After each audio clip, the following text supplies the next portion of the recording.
Hello and welcome. आज हम Frankenstein पढ़ लेते हैं। इस वीडियो में मैं फ्रैंकेनस्टाइन के बारे में बताऊंगी, उसकी शॉर्ट समरी बताऊंगी और उसका छोटा सा एनालिसिस कर लेंगे। तो चलिए शुरू करते हैं। तो फ्रैंकेनस्टाइन मेरी शेली की लिखी हुई नॉवल है। उन्होंने 1816 में ये लिखा था और उनके लिखने के साथ भी एक छोटी सी स्टोरी जुड़ी हुई है। वो कहती हैं कि उन्हें एक वेकिंग ड्रीम में ये वाली स्टोरी आई थी और उन्होंने रात को एक तरह से इमेजिन की थी ये स्टोरी। और ये कहा जाता है कि ये साइंस फिक्शन की तरह है या एक रोमांटिक, इसमें रोमांटिक एलिमेंट्स भी, रोमांटिक नॉवल, रोमांस नॉवल के एलिमेंट्स भी हैं। और ये गॉथिक फिक्शन भी कहा जाता है इसे। तो इसमें तरह तरह के एलिमेंट्स और थीम्स आते हैं। सबसे पहले मैं आपको इसकी समरी बता देती हूँ। हालांकि ये नॉवल जो है एपिस्टोलरी फॉर्म में लिखा है, जिसका मतलब है कि इसमें लेटर्स के फॉर्म में स्टोरी बताई गई है, लेकिन वो लेटर्स मैं इस छोटी वीडियो में नहीं बता पाऊँगी। तो मैं आपको एक जस्ट बता देती हूँ कि इसमें होता क्या है। तो विक्टर फ्रैंकेनस्टाइन एक साइंटिस्ट का नाम है जो एक क्रीचर बनाते हैं, जो पढ़ने में बहुत और जानने में, साइंस में बहुत इंटरेस्ट रखते हैं। और इसी इंटरेस्ट की वजह से वो बहुत पढ़ते हैं, बहुत तालीम हासिल करते हैं और वो डेड मैटर से एक अगली एक क्रीचर बनाते हैं। लेकिन जो क्रीचर बन जाता है उन्हें वो बहुत दहशत लगती है उससे, और उससे उनको बहुत डर लगता है और उसे वो बहुत अगली समझते हैं। और जैसे ही वो बनता है वो क्रीचर, वो घबरा जाते हैं, डर जाते हैं और वो उसे छोड़ देते हैं। तो कहानी यहाँ से शुरू होती है कि फ्रैंकेनस्टाइन नाम के साइंटिस्ट ने नया एक स्पीशी बनाया और स्पीशी बना के उन्होंने उसे छोड़ दिया। तो वहाँ कहानी शुरू होती है। अब क्या होता है कि जो क्रीचर बन जाता है, जो नई स्पीशी तैयार हो जाती है, जैसे कुछ कुछ लोगों ने मॉन्स्टर भी कहा है। जब वो तैयार हो जाता है, उसे अभी कोई भाषा नहीं आती, वो बिल्कुल कल्चर्ड नहीं है, उसे ह्यूमन बींग्स के बारे में कुछ नहीं पता। वो अपने आप को किसी न किसी तरह सर्वाइव करवाने की कोशिश करता है। उसे ठंड लगती है तो वो कपड़े पहन लेता है और चल देता है और वो फॉरेस्ट में काफ़ी समय बिताता है। जैसे ही उसको इंसान दिखते हैं वो उसे डर जाते हैं, घबराने लगते हैं और उसे मारने लगते हैं। तो वो जब भी इंसानों को देखता था वो छुप जाता था और दूर से उसने एक फैमिली को देखना शुरू किया जिसे डलेसीज़ फैमिली कहते हैं। और उनका नाम डलेसी है और वो किसी दूसरी कंट्री के लोग होते हैं। और वो अपने आपस में जिस तरह से बात करते हैं, वहाँ पे एक और लड़की भी आती है जिसे वो भाषा सिखाते हैं और वो देखते देखते जो हमारा क्रीचर है वो भाषा भी सीख जाता है, इंग्लिश बोलनी सीख जाता है, पढ़नी सीख जाता है, लिटरेचर भी पढ़ना सीख जाता है, वो काफ़ी कुछ पढ़ भी लेता है। तो वो एक तरह से काफ़ी पॉलिश्ड बन जाता है। लेकिन अब उसे लगता है कि वो अकेला है, उसके पास कोई कंपनी नहीं है, उसके पास कोई कंपेनियन नहीं है। उसे अब ये भी पता चल जाता है कि वो किसी के द्वारा बनाया गया है, उसे विक्टर फ्रैंकेनस्टाइन ने बनाया है। तो फिर क्या होता है कि वो जो क्रीचर है विक्टर फ्रैंकेनस्टाइन को ढूंढने निकलता है। और फ्रैंकेनस्टाइन को जब वो और बीच में उसे ये भी लगता है कि क्योंकि वो अकेला है और इंसान उसे समझ नहीं रहे हैं, तो वो कोशिश करता है कि लोगों को अपनी कहानी बताए, बट कहीं भी वो सक्सेसफुल नहीं हो पाता है। अंत में तंग आके वो विक्टर फ्रैंकेनस्टाइन को कहता है, एक तरह से धमकी देता है कि मैं तुम्हारी ज़िंदगी ख़राब कर दूंगा। वो उसके क्लोज़ लोगों को मारना भी शुरू कर देता है और उसको धमकी देता है कि अगर तुम मेरे लिए कंपेनियन नहीं बनाओगे, एक फ़ीमेल कंपेनियन मेरे लिए नहीं बनाओगे, नहीं तो मैं तुमको और तुम्हारे क्लोज वंस को और वो करूँगा और परेशान करूँगा। तो फ्रैंकेनस्टाइन उसकी बात मान लेता है और वो शुरू कर देता है एक फ़ीमेल कंपेनियन बनाना। लेकिन जब वो फ़ीमेल कंपेनियन ऑलमोस्ट बन के तैयार होने लगता है तो फ्रैंकेनस्टाइन को लगता है कि ये वो बहुत गलत कर रहे हैं, क्योंकि हालांकि क्रीचर ने उन्हें प्रॉमिस किया है कि वो अपना कंपेनियन लेके चला जाएगा, लेकिन फ्रैंकेनस्टाइन को ये लगता है कि जो नई क्रीचर वो बनाएगा उसने किस तरह का कोई प्रॉमिस नहीं किया और हो सकता है कि ये दोनों मिलके अपनी ही एक स्पीशी चला लें। और उसको बहुत घबराहट होती है और बनाने से पहले ही वो नई क्रीचर को ख़राब कर देता है।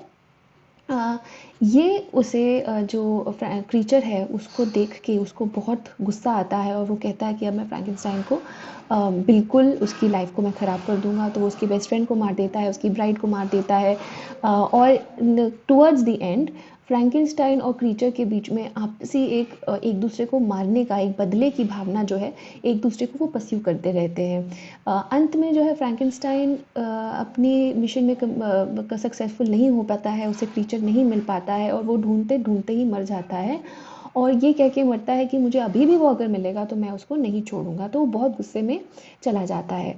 और जब क्रीचर को पता चलता है कि फ्रैंकेनस्टाइन भी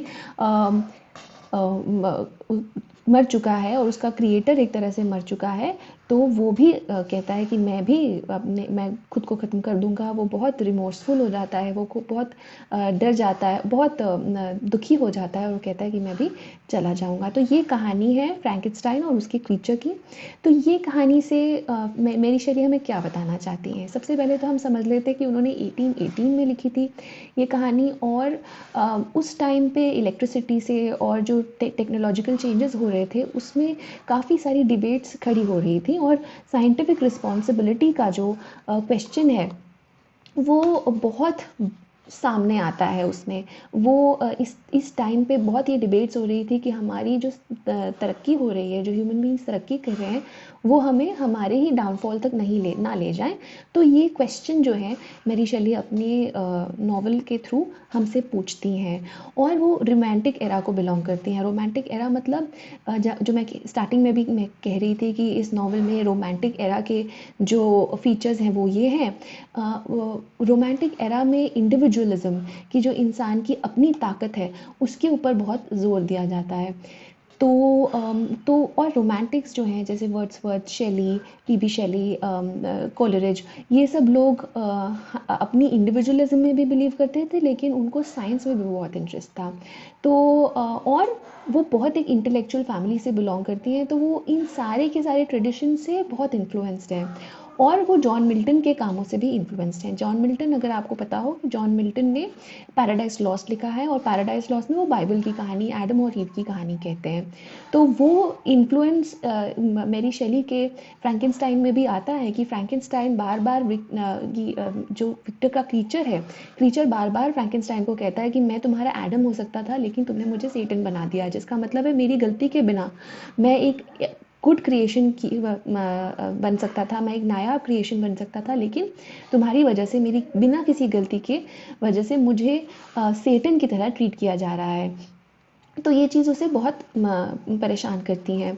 तो ये डिबेट वो बार बार लेके आती है मेरी शैली अपनी कहानी में। और दूसरी बात है कि मेरी शैली एक ब्लैक एंड वाइट कहानी नहीं प्रेजेंट करती हमें, वो एक बहुत ही गूढ़ कहानी, बहुत ही कॉम्प्लिकेटेड, कॉम्प्लेक्स कहानी हमें शो करती है, और वो सीधे आंसर्स नहीं देती। वो ये नहीं कहती कि क्रीचर गलत ही गलत है। क्रीचर में काफ़ी इलोक्वेंस है, क्रीचर बहुत लर्नड है, क्रीचर काफ़ी इंटेलिजेंट है, उसमें लोगों को हेल्प करने की भी ताकत है। वो क्रीचर अपनी जब कहानी बताता है, वो कहता है कि मैं डिलेसी फैमिली से मैं बहुत इम्प्रेस था, तो मैंने उनको हेल्प करने की भी कोशिश करी थी।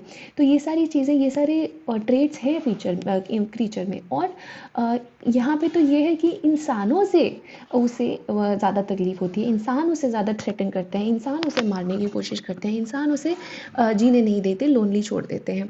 तो ये क्वेश्चंस वो बार बार अपनी किताब में पूछती हैं, और साइंटिफिक रिस्पॉन्सिबिलिटी का क्वेश्चन तो वो पूछती ही हैं। अब जो सबटाइटल है इस टेक्स्ट का, उसे कहते हैं मॉडर्न प्रोमेथियस। प्रोमेथियस कौन है? प्रोमेथियस एक पुराने लेजेंड के हिसाब से प्रोमेथियस एक क्रीचर, एक इंसान थे, या इन हेवन में रहने वाले वन ऑफ द पीपल थे, जिन्होंने हेवन से फायर लेके इंसान को दिया था। तो प्रोमेथियस को जब ये रोमन कहानी है, तो जब ज़्यूस को ये पता चलता है कि प्रोमेथियस ने फायर चुरा के ह्यूमन काइंड को दे दिया है, तो ज़्यूस उसे पनिश करते हैं, और पनिशमेंट में उन्हें ये मिलता है कि उन्हें रॉक से बांध दिया जाएगा, और रोज़ एक चील आके उनके लिवर को खाएगी, और अगले दिन जब उनका लिवर दोबारा ठीक हो जाएगा तो फिर वो खाएगी। तो वो एक इटर्नल पनिशमेंट में उलझ जाते हैं। तो ये प्रोमेथियस की कहानी है।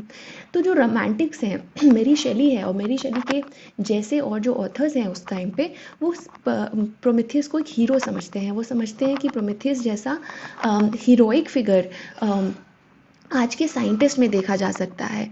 वो साइंटिस्ट बहुत पावर लेके आ रहा है, लेकिन वो पावर, वो जो नॉलेज है, उसमें काफ़ी खतरा भी है, उसमें काफ़ी डेंजर भी है। और अगर आपको पता है कि जो बेन फ्रैंकलिन है जो scientist, Ben Franklin, American scientist Ben Franklin नाम के थे। वो 18th सेंचुरी में उन्होंने इलेक्ट्रिसिटी डिस्कवर की थी, और उनको भी प्रोमेथियस कहा गया था। और फ्रैंकेनस्टाइन बेन फ्रैंकलिन से इंस्पायर्ड है, जो नाम है टेक्स्ट का, उनके नाम से इंस्पायर्ड है। और जब ये नावल पब्लिश हुआ था तब इसको बहुत सराहा नहीं गया था, क्योंकि उस समय में नॉवेल्स जो है एक एंटरटेनमेंट का माध्यम थे, और इंटेलेक्चुअल चीज़ें जो है, बड़ी डिबेट्स जो हैं, अच्छा लिटरेचर, पोइट्री को ज़्यादा माना जाता था। लेकिन इवेंचुअली ओवर टाइम मेरी शैली का ये काम बहुत इम्पॉर्टेंट हो गया है, लोग उसे बहुत स्टडी करते हैं, और खास तौर पे इसलिए स्टडी करते हैं क्योंकि बहुत क्वेश्चंस आज के टाइम में, जो रेलेवेंट क्वेश्चंस हैं, वो ये पूछता है। तो आज के टाइम में ये क्या रेलेवेंट क्वेश्चन ऐसा पूछ रहा है? जैसे हम देखते हैं कि आज के समय में हमने जो इंसानों ने जो सीख लिया है, जैसे हमने न्यूक्लियर फिशन सीख लिया है, जैसे हमने बायो वेपन्स के बारे में सीख लिया है, क्या हम उसे अनलर्न कर सकते हैं? हम उन्हें अनलर्न नहीं कर सकते। हमें नॉलेज मिल गई है, हम इसे छोड़ नहीं सकते हैं। वो नॉलेज डेंजरस भी हो सकती है। लेकिन अगर हम एम्पैथी के साथ, अगर हम रिस्पॉन्सिबिलिटी के साथ, और अगर हम एथिक्स के साथ चलें, तो ये नॉलेज हमारे लिए उतनी खतरनाक नहीं होगी।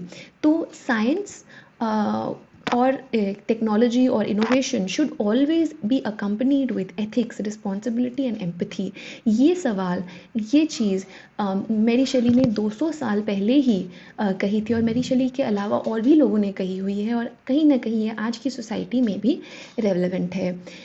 तो फ्रैंकेनस्टाइन के बारे में अभी मैं इतना ही बात बताऊंगी। इस नावल में और भी काफ़ी सारी थीम्स हैं, लेकिन जो ख़ास तौर पे जो मोटी थीम्स थी, वो मैंने डिस्कस कर ली है। मुझे ज़रूर बताइएगा आपको ये स्टोरी कैसी लगी, आपको ये वीडियो कैसी लगी। अगर आप और कुछ पढ़ना चाहें, समझना चाहें, प्लीज़ मेरे कमेंट्स में बताइएगा। Like, share and subscribe. Thank you.